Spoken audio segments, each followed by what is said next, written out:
Anu pandangannya tajam. Ya wes sesuk Mbak Niken numbahna sampean parfum. Sesuk tak sampean tak nono balsem ya. Malah panas. Iki iki asli. Aku isih ning pondokan kono kiki. Nyapok bel kok digorene barang iki. Mau peniti-peniti iki jan, Pak. Ning pondokan kono kiki ujug-ujug mak klunting HP ku muni. Sopo iki? Lah kok saka Dik Niken, Mbak. Iya. Tak buka. Mbak Enggar jumeneng. Sik ta. Sepati. Ora iso. Diwaca sik WA-ne. Sepati. Mas, eneng apa, Nduk? Terang salam. Spotting kosek ya. Manut kene lho. Tuntak tes ya. Ayo sepati. Mas, kintun salam kagem Mas Akbar. Oke. Ngono. Wele salam ciye. Lambemu ya tukang pentol. Yo.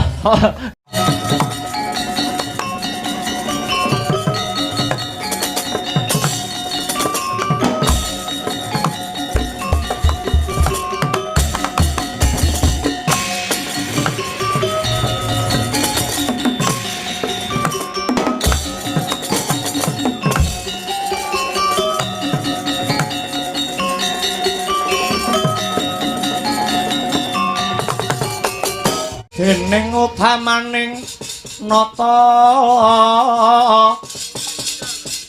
berbuti pawalek sana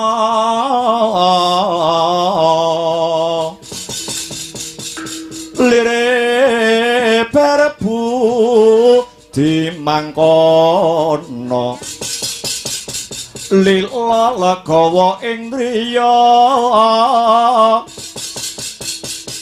hangga ganjar saben dina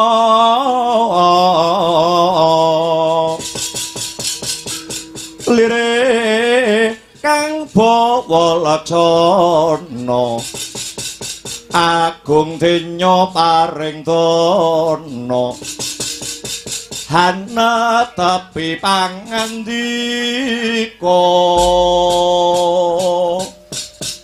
wela dalah wong titiwang kala ludra wong titiwang kala ludra Mas Patik Raja Dewaku bojleng-bojleng iblis laknat padha jek-jek kantogok Togok Tejo Mantri ula wonten dawuh tinimbalan sinuwun Prabu Kala Pracona Amiji ingkang abdi kula pun Togok Tejo Mantri sinuwun semono uga kowe belung Sarawita dawuh juragan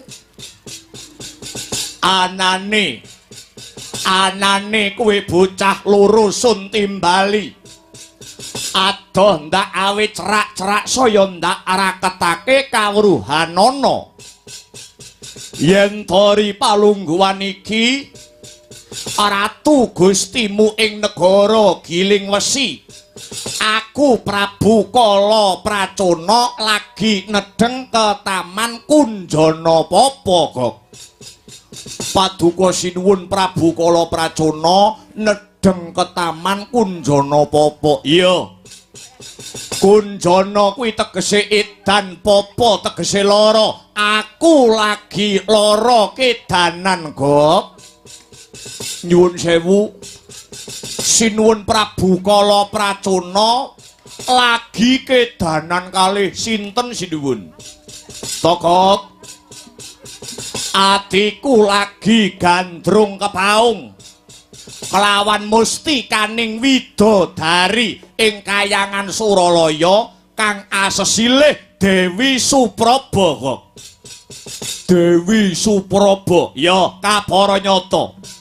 Mula ing wektu dina iki aku wis kongkonan Prabu Kala Pracona wis kongkonan kelawan patihku ya kuwi patih Sekipu Tantra ndak utus munggah marang Kahyangan Suralaya sak perlu ngebun esuk ngudan sore marang Mustikaning Hapsari Dewi Supraba yen to para dewa nganti nampik utawa nolak panglamare Prabu Kalaprajana Nalendra ing negara Giling Wesi, kayangan Suralaya bakal tak sungsang bawana balik kok. Sinuwun.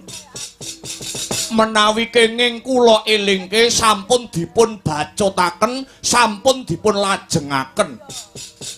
Amargi menapa? Amargi Gusti ingkang murbeng dumadi menika sampun mranata jodhone umat manungsa ingkang winastan jodho tali mangsa. Contone dewa niku jodhone nggih kalih dewi. Hapsara jodhone kalian Hapsari, Bambang jodhone kalian Endang, Raseksa jodhone kalian Raseksi. Togok, apa kowe lali Togok? Apa kowe lali duk rikala jaman kepungkur ana sejarah kang nyeritakake ya kuwi ana satriya kang kekasihe Raden Kumbakarna, satriya saka kasatriyan Panglebur Gangsa. Kae wujute tanpa beda kelawan aku. Kae wujute ya raseksa, kae wujute ya buta. Nanging Raden Kumbakarna kae jodhone sapa? Jodhone ya sawijining widodari kang asesilie Dewi Keswani. Mula yen kowe ngluputke apa sing dadi gegayuhane Prabu Kalaprajana, yen to kowe nganti nyalahke apa sing dadi idam-idamane Ratu Gustimu, anggone bakal kepengin dedaupan kawan widodari kanthi dasar jodho tali mangsa, kowe tak salahke, kowe tak luputke kok. Monggo riyin sinuwun, monggo riyin. Jaman kepungkur Raden Kumbakarna niku wujute buta. Bojone wujute widodari. Niku mboten kok mawi tanpa dasar, niku kok mboten mawi tanpa wewaton. Raden Kumbakarna sing wujute barongan, Raden Kumbakarna sing wujute buta. Kenging menapa kok bojone sawijining widodari? Awit Raden Kumbakarna menika ageng lelabuhanipun, ageng dharma bektinipun, pramila para dewa paring kanugrahan, para jawata paring kanugrahan dhateng Raden Kumbakarna inggih menika wujudipun putri utawi wanita ingkang jinejer dados Hapsari utawi widodari ingkang sesilipun Dewi Keswani. Dados boten saged dipun gebyah-uyah ing antaraning paduka sinuwun Prabu Kalaprajana kalian Raden Kumbakarna ingkang ndarbeni garwa Dewi Keswani kala wau. Boten saged dipun gebuk rata sinuwun. Mbuh, ora idep. Kowe aja nuturi karo aku, Gok. Yen ana apa-apane Prabu Kalaprajana dhewe ingkang bakal tanggung jawab mula sak mengko kari ngenteni tekane patihku sing banget ndak tresnani ya kuwi Patih Sekiputandra marang negara Giling Wesi kanthi nggawa kabar, kanthi nggawa pawarta. Kira-kira panglamarku ditampa apa ditampik kelawan para dewa kok? Putra Pandhawa tata gati saya Indriyak sasara maruta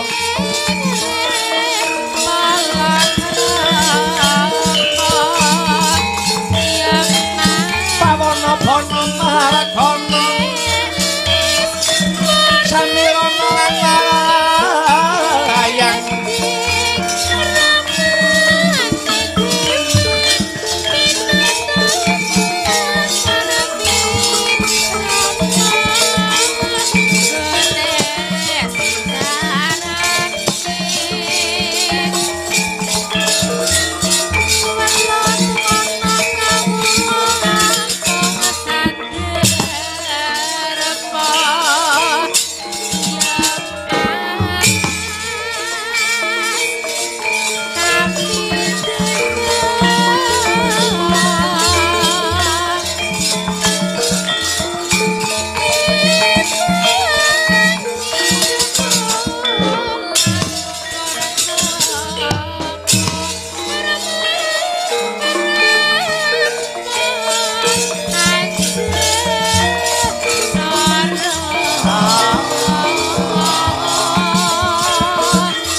Sinuwun kula ingkang sowan sinuwun.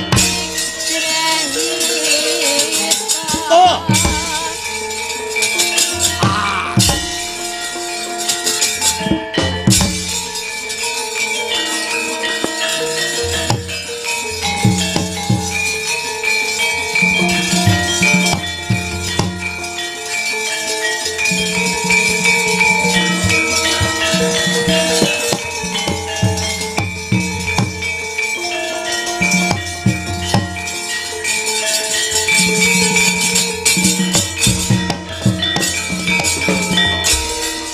Yaksa Gora rupa ora sedeng nalendra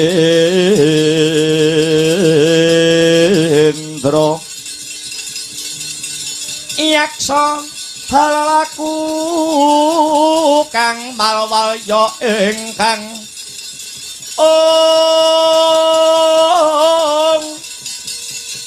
gambira marang ngisi siyung metu Prabawa Gora mawalian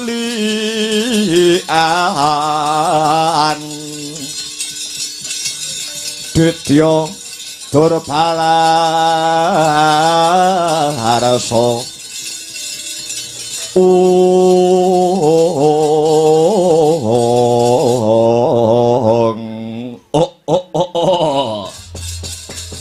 kowe sing wis teka Patih Sekiputantra nuwun inggih sinuwun Prabu Kala Pracona Patih nganti cumengklungen anggonku ngenteni tekamu Patih Sekiputantra bebasan kaya ngenteni sileming palwa gabus kumambanging watu item Kepriye mungguh pawartane panglamarku ditampa apa ditampik lawan para dewa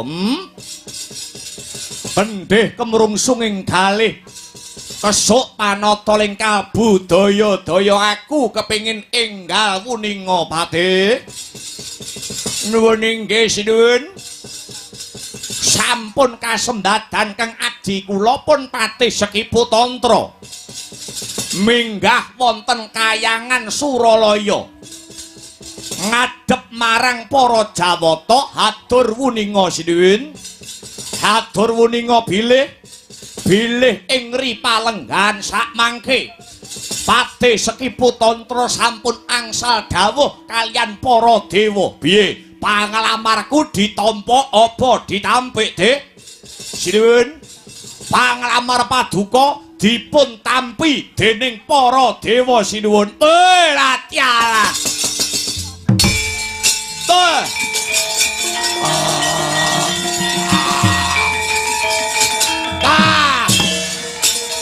hey oh hey oh hey oh hey oh hey oh hey oh hey oh hey oh hey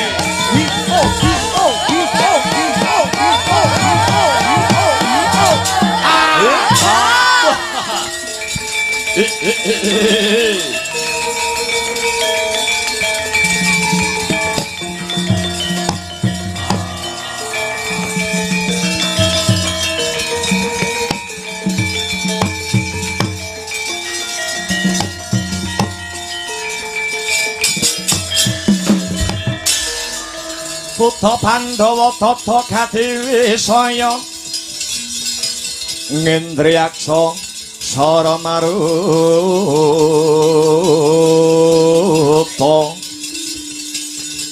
Pawana Bana Maragana Samirana lan Warayan umbut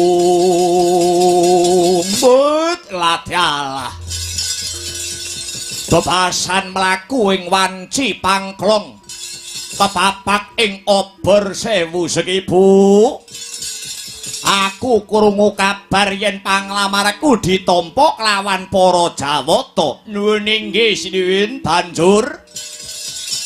banjur besok kapan dina lan sasine aku bisa dedaupan Kelawan mantasaning widodari Dewi Suprabawati sekibu. Mugi kawuningan sinuwun. Manut dawuh ingkang kula tampi, manut dawuh pangandikanipun para dewa ingkang kula tampi, dina lan sasinipun anggenipun paduka dedaupan kalian Dewi Suprabawati sampun dipun temtokaken kalian para Jawata. Welah dialah. Syukur yen pancen kaya mangkono. Sajake dewa padha wedi nyawang kekuatan saka negara Giling Wesi. Ketitik panglamarku bisa ditampa. Banjur dina kapan sasi pira aku bisa rabi lawan jejantunging kalbu sekibu. Mekaten do sinuwun. Dawuh pangandikanipun para dewa paduka sinuwun Prabu Kala Pracana dhaup kalian Dewi Supraba benjang dintenipun dinten Selasa Kliwat sasine Jumadi Lawas kalih paduka ken ngenteni bosake beling. Piye? Balenono tembungmu? Paduka saged rabi kalian Dewi Suprabawati benjang dintenipun dinten Selasa Kliwat sasine Jumadi Lawas kalian paduka sinuwun Prabu Kala Pracana ken ngenteni bosake beling. Buta goblok. Wow.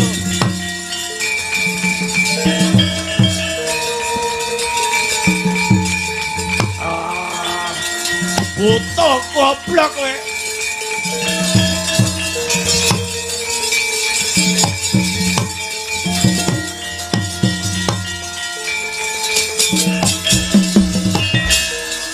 Aja mentap lereke netap. Oh. Sukaya sini pi. Coco pang mawi ngwengis kumejot patoning hati.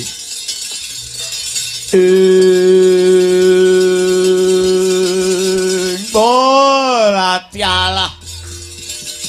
Buta goblok, buta pengung, buta ora tau mangan sekolahan kowe. Kowe kuwi diapusi para dewa nanging kowe sekipu ora krasa. Kowe kuwi diapusi para dewa ning kowe sekipu ora krasa. Lho. Kula menika matur witing klapa sak lugune. Iya, ning kowe kuwi diapusi blok goblok.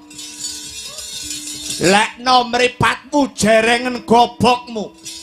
Aku rabi karo Supraba kon ngenteni tumapake dina Selasa Kliwat. Rak ngono to mau? Nggih, dina Selasa Kliwat ki ora ana. Anane Selasa Kliwon blok goblok. Karo kon ngenteni sasi Jumadi Lawas.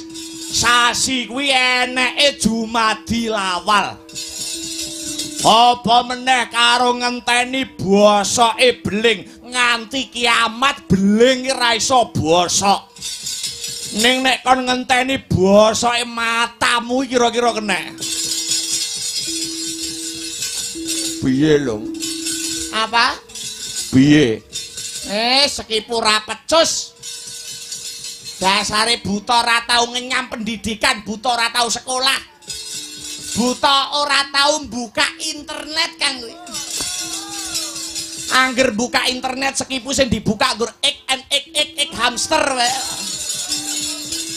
Ngawur.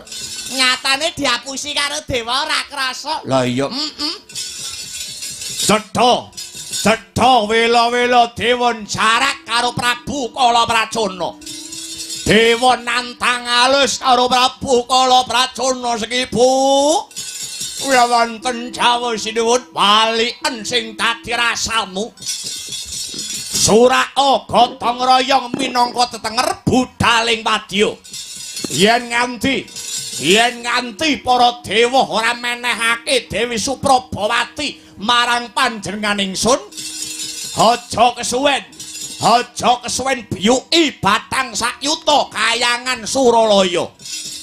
Bidal wekdal menapa Duh sinuwun ora ketang colok lintang sambung obor rambatan pundak budal tina iki Sekipu Tantra.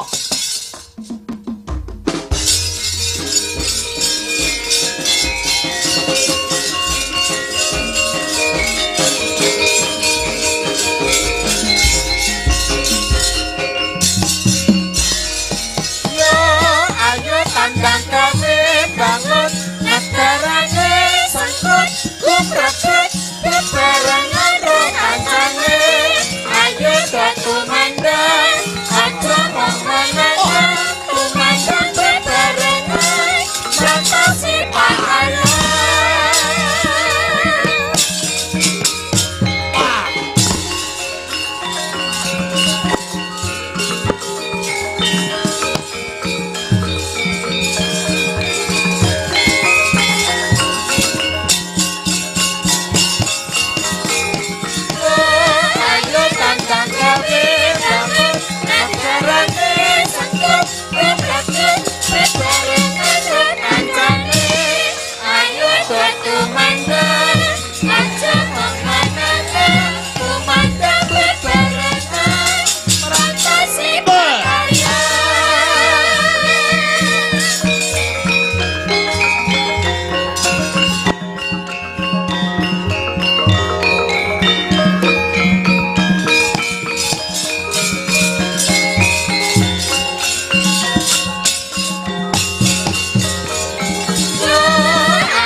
brabak sro kabrahan nang geget waja mlintir gumbala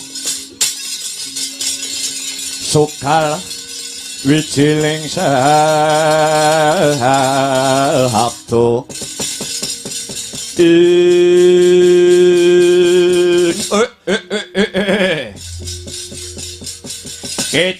Kece wali kece sadat setan wali kubra sajake dewa padha wedi karo patih Sekipu Tantra Kedidik lawang sela matangkep ditutup rapet amarga wis ngapusi marang patih Sekipu Tantra ayo dewa padha metuwa aja nungsang talang numbuk bentus kaya gabah den interi kowe tak wene wektu telung kedepan ora metu saka lawang sela matangkep hayangan Suralaya tak dadekke segara geni Sekipu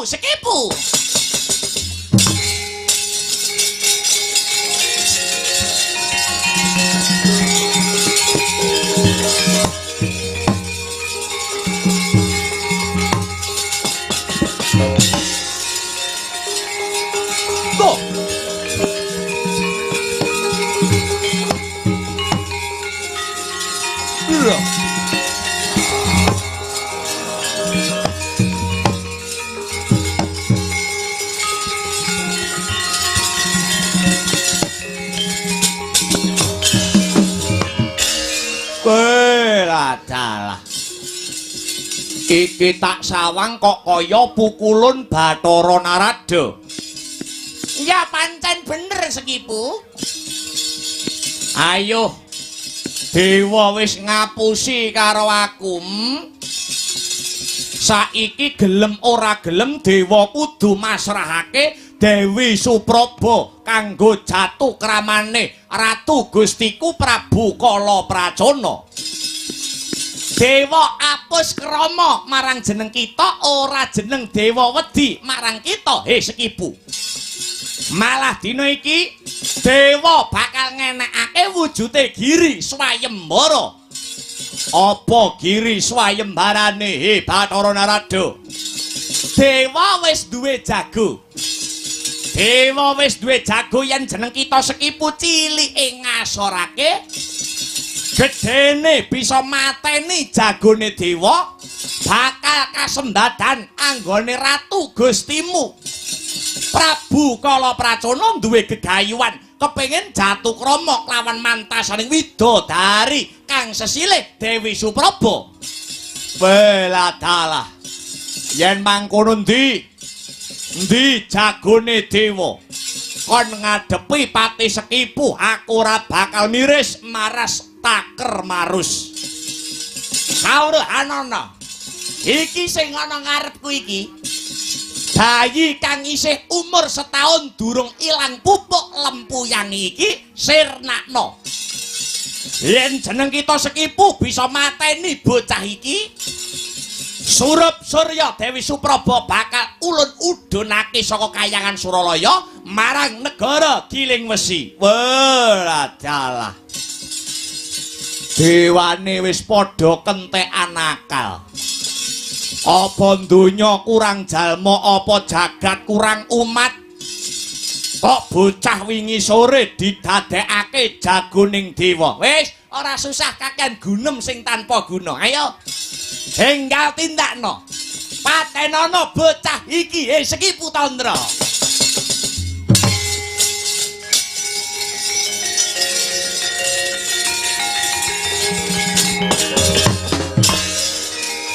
wah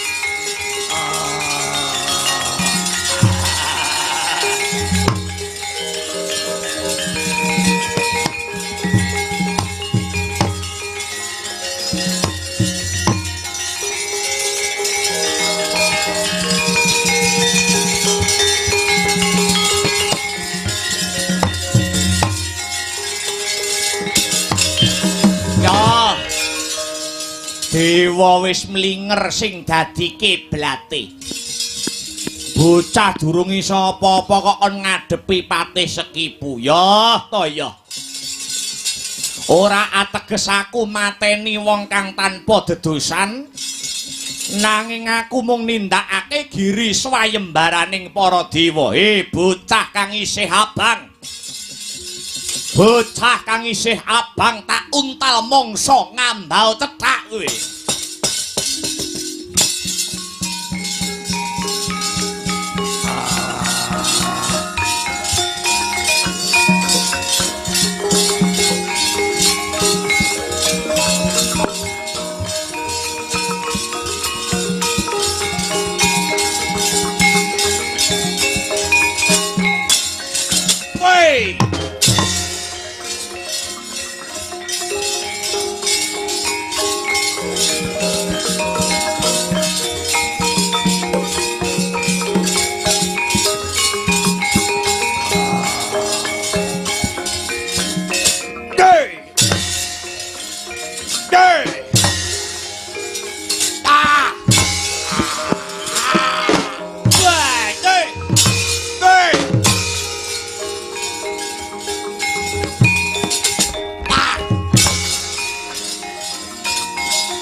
Wah, wis iso mbrang Kang.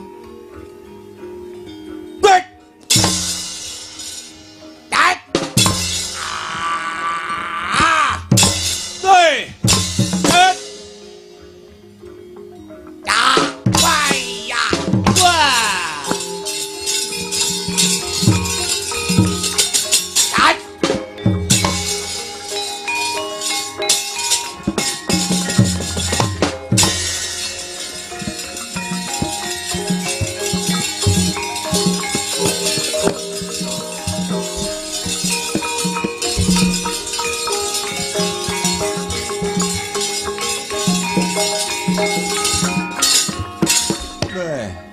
Wis iso titah cah iki.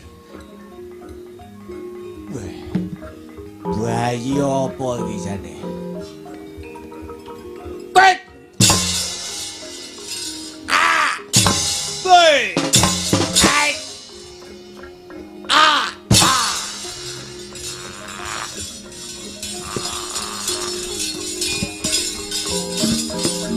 Weh.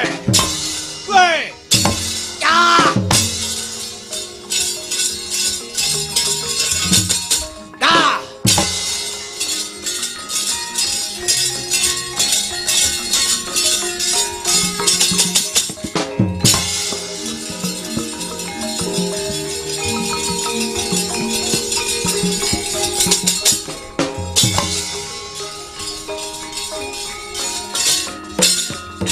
Lho, adik wis iso ngadeg.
Jagat Dewa Bathara ya jagat pangestungkara. Iki jane bocah apa iki?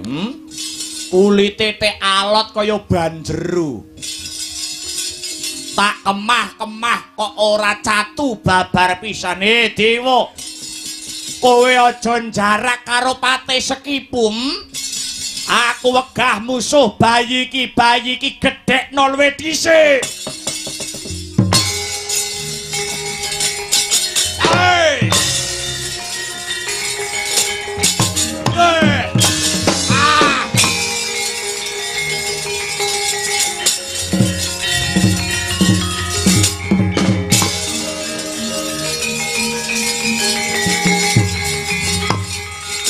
Hey!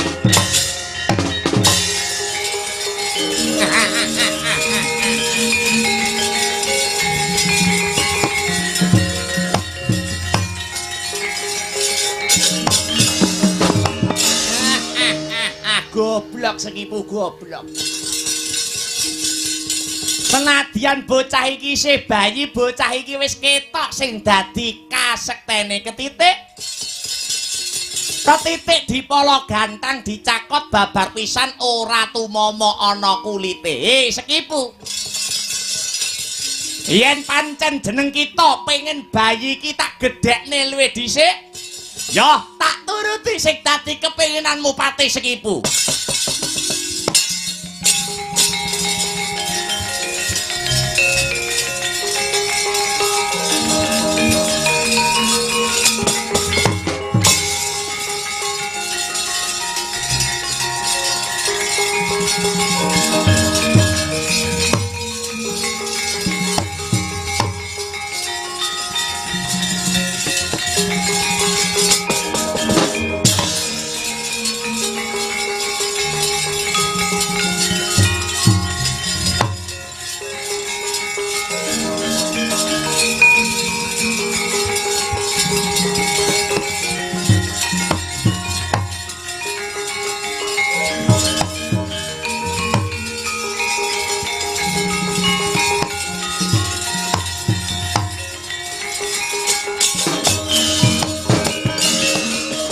Premara mangosomya ngambreng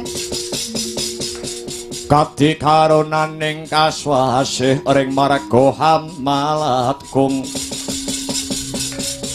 Resang Ganda Mastrat maca lengleng lalu mangulati Surya mangrangsang waya Surya mangrangsang waya Umyus amara wayahanto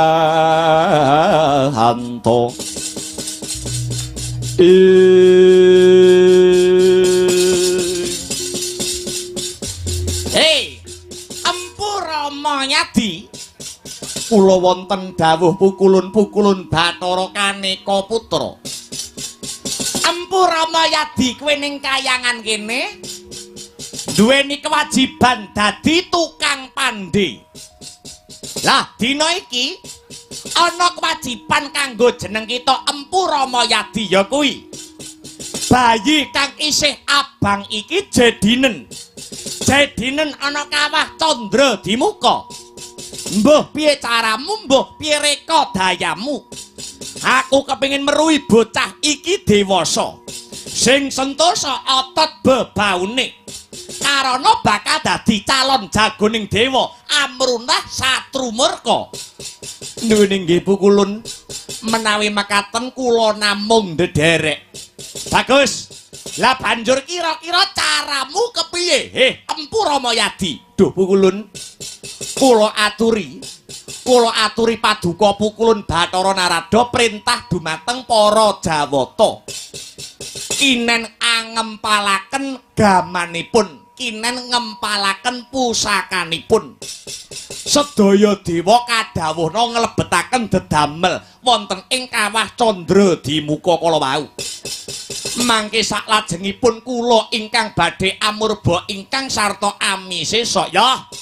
Yen pancen kaya mangkono, enggal tatanen bocah iki Empu Ramayadi.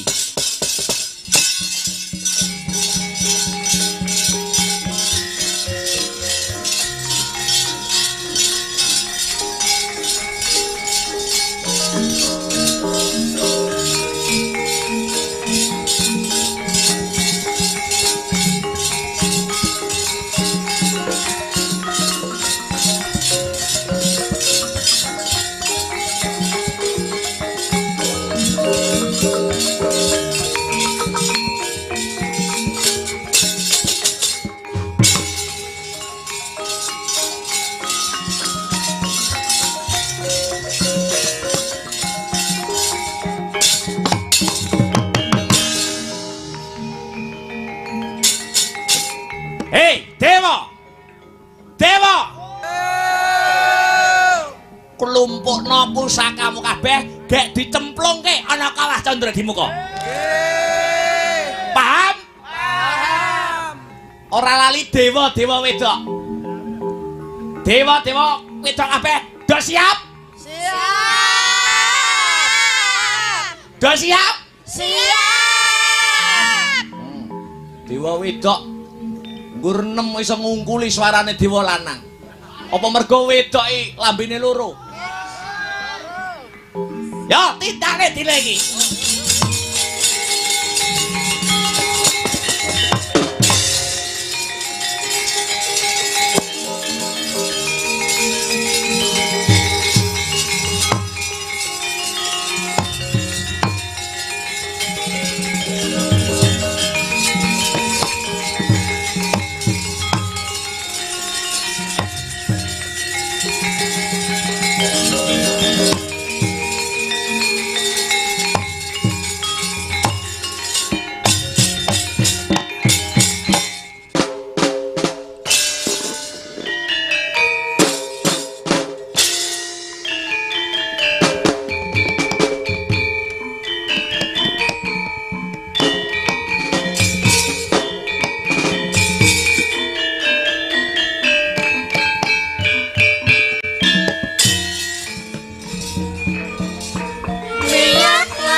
Candra Dimuka.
Hangudhare diasrariwut ora wedhe ora watwawati wedi lamun kauningan mring sang ambek ngumalati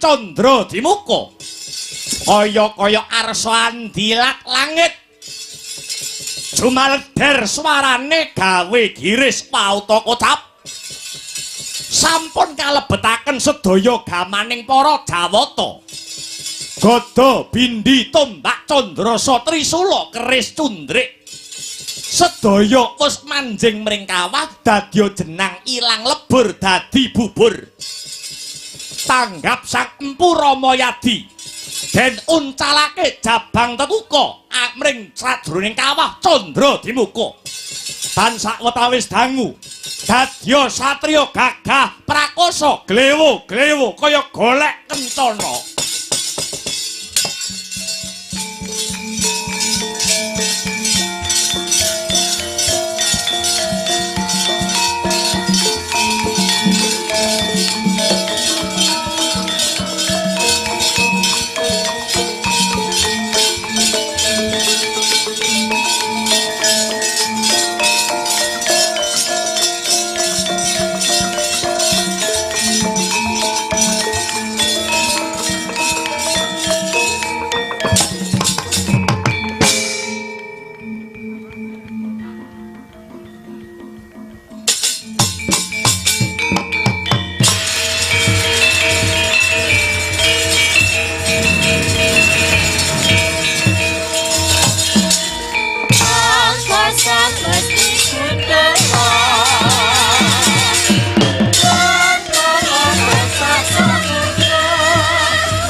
Jumledor sumunar madangi jagat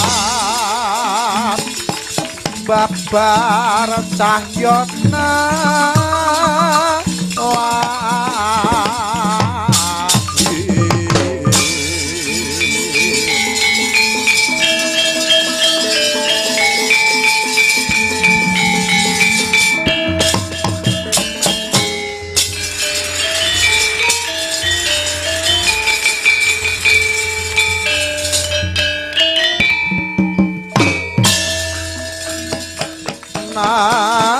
nggih sang patoko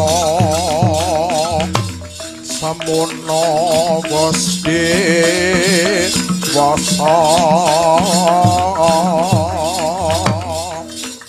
Surasakti pilih tanding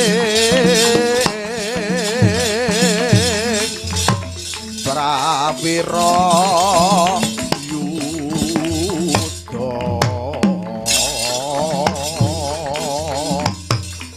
dadal sundul wiyati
Allah Allah Allah Allah Maha Agung.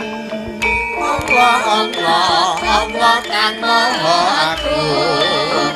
Allah Allah Allah Allah maha agung. Allah Allah Allah kang maha agung.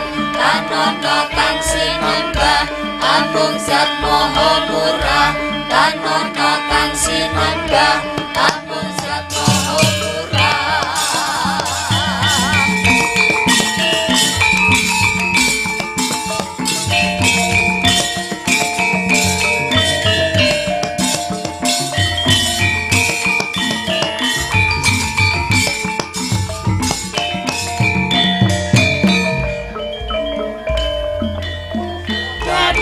Gusti iku amung samiji kang nyukupi kabutuhan sayekti tanpa putra uga tanpi nutrahake ora ana samiji kang madani ana kang sinembah amung zat maha murah ana kang sinembah amung zat maha murah.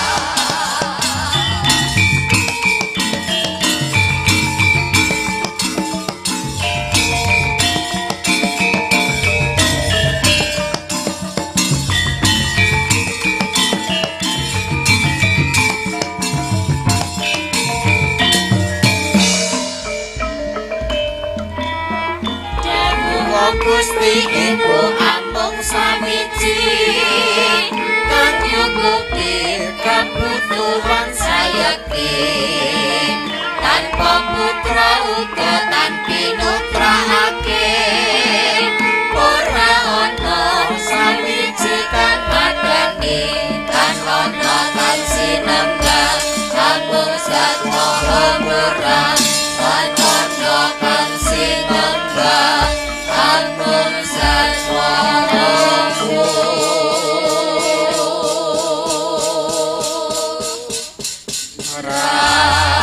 Adi Guru kula wonten dawuh Kakang Guna Resi Narada dateng ajeng jengandika menika dateng ajeng jengandika Adi Guru menika jagoning para dewa ingkang sampun diwasa labet kajedi wonten telenging kawah Candra Dimuka mekaten Kakang Guna Resi Narada nggih lare menika dipun jenang mawi saliring dedamel gada bindi tombak candrasa keris suksara denda cundrik lan sak panunggilipun dados pun jabang tetuka menika sak randuning badan dumadi saking tosan lan waja mila mboten nama mokal ototipun kawat balunge wesi rikma pamor sungsum gegala netra kumala lidah jingga waja salaka menur jangga suksara pundhake denda dadane blebekan waja lengene bindi sikute petel epek-epeke cakra drijine gunting dengkule paron darese linggis dramaane sikil pacul tungkake wadung uyuwe mawon wedang kopi lah niki mekaten Kakang nggih niki kopine dalange durung metu lah niki inggih Kakang Narada nggih kula sampun nyekseni pranyata jabang tetuka sampun gagah prakosa kenceng kumarenceng otot bebaune polatane ngengkreng jenggureng nanging lamun kapandeng ketok kebagusane niki si jabang tetuka menika ugi sampun pinaringan sandangan utawi busana ingkang ing antarane caping Basunanda menika nggih anggadhahi kekuatan ingkang anggegirisi caping Basunanda wonten malih Kotang Ontra Kusuma ugi kasut padha kacerma dene daya kekuatane Setunggal caping Basunanda menawi den agem ana udan ora kudanan ana panas datan kepanasen. Ingkang angka kalih Kotang Mantra Kusuma karasuk sak njerone kulit sak njabane daging. Dene daya katyasanipun saged mabur tanpa lar, meletik tanpa sutang, ngambah gegana tanpa beda ing dedaratan.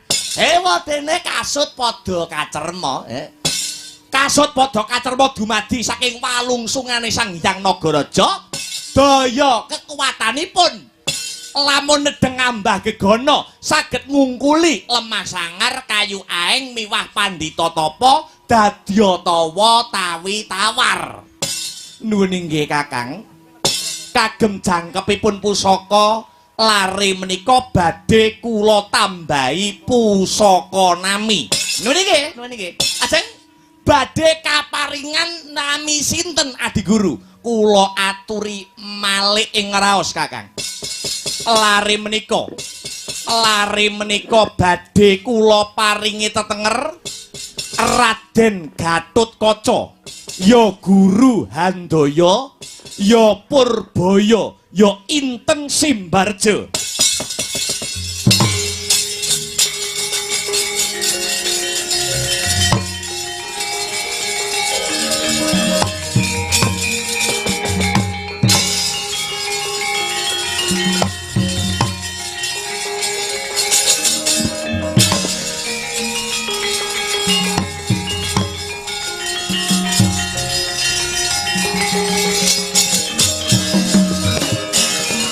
Leng-lenging driya mangu-mangu mangun kung kanduhan rimang lir-lena tanpa kanin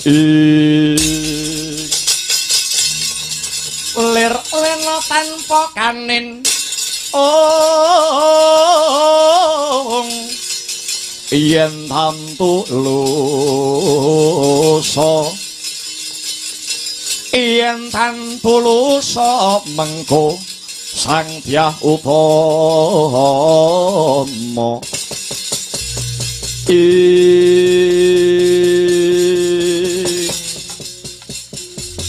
asma kinarya japa sedaya menika menapa werdinipun Adi Guru?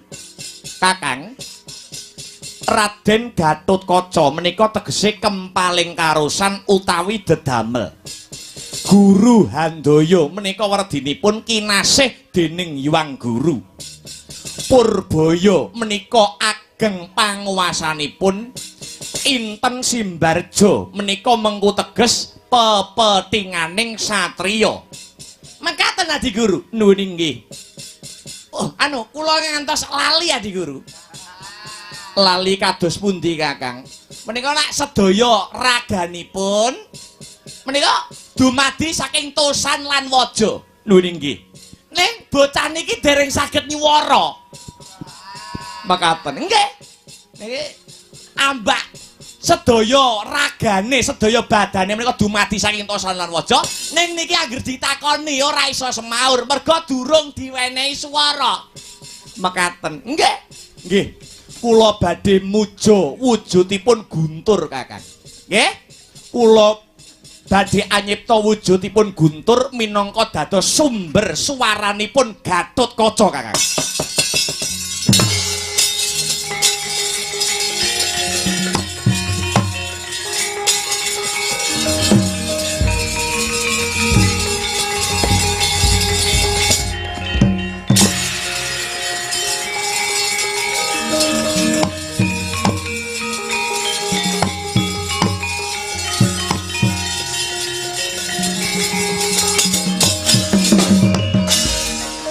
Duka sampun muja wujudipun guntur. Nuwun inggih. Sampun kula paringi swara Kakang. Cobi mangtang leti Adi Guru. Titah pujangkara kulup Gatotkaca. Kula wonten dawu bubu kulun. Waduh, kengebasen Adi Guru. Kegeden suarane, kegeden. Iki kula setele riyen. Nah, niki kudu digrendol wis dhisik.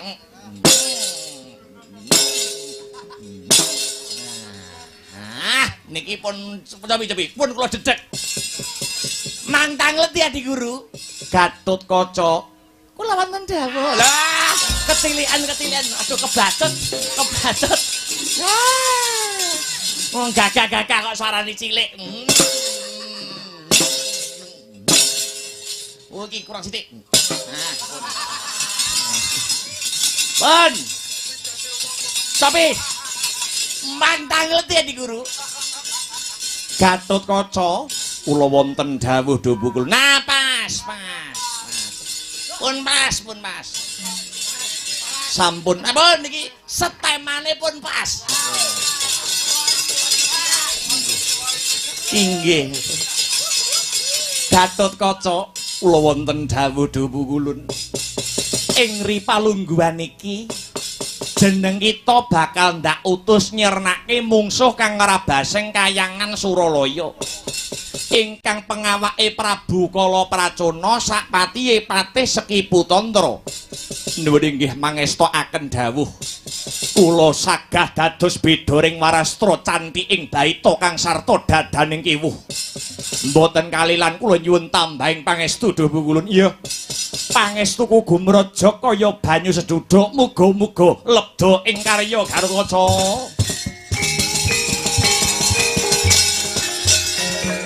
Pripata sang Gatotkaca bina mapak arga suta.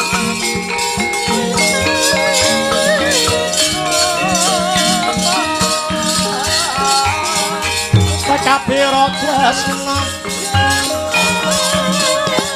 Takapira tresna Parata manah